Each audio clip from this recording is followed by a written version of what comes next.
Good morning from the heart, our morning daily devotional.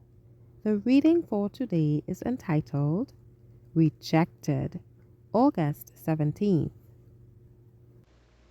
Though thou leadst me through affliction, poor forsaken though I be, thou wast destitute,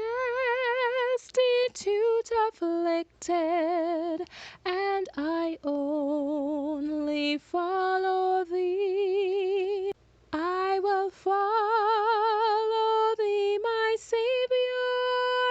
Thou didst shed thy blood for me, and though all men should forsake thee, by thy grace I'll follow thee.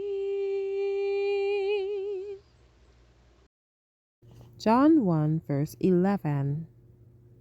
He came unto his own, and his own received him not. At the first advent of Christ, which was in apparent obscurity, the angels of heaven could scarcely be restrained from pouring forth their glories to grace the birth of the Son of God. The glorious manifestations of heaven were not entirely restrained. The wonderful event was not without some attestations of a divine character. That birth, so little prepared for on earth, was celebrated in the heavenly courts with praise and thanksgiving in behalf of sinners.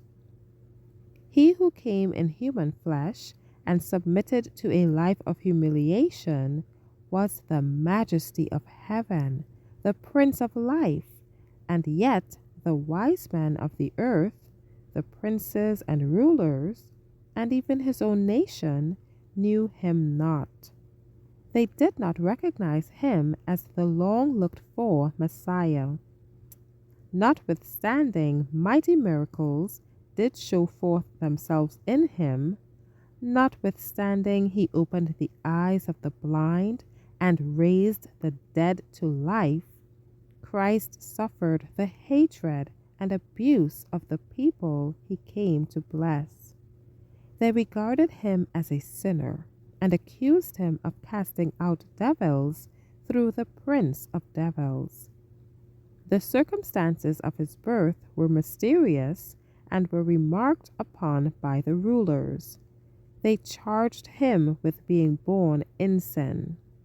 The Prince of Heaven was insulted because of the corrupt minds and the sinful, blasphemous unbelief of his people. What a baleful thing is unbelief! It originated with the first great apostate, and to what fearful lengths it will lead all who enter upon its path is seen in the Jewish rejection of their Messiah. The leaders in Israel professed to understand the prophecies, but they had received false ideas in regard to the manner of Christ's coming. The very one who died for sinners is to judge them in the last day. For the Father had committed all judgment unto the Son, and hath given him authority to execute judgment also, because he is the Son of Man. What a day that will be, when those who rejected Christ will look upon him whom their sins have pierced. They will then know that he proffered them all heaven if they would but stand by his side as obedient children, that he paid an infinite price for their redemption, but that they would not accept freedom from the galling slavery of sin.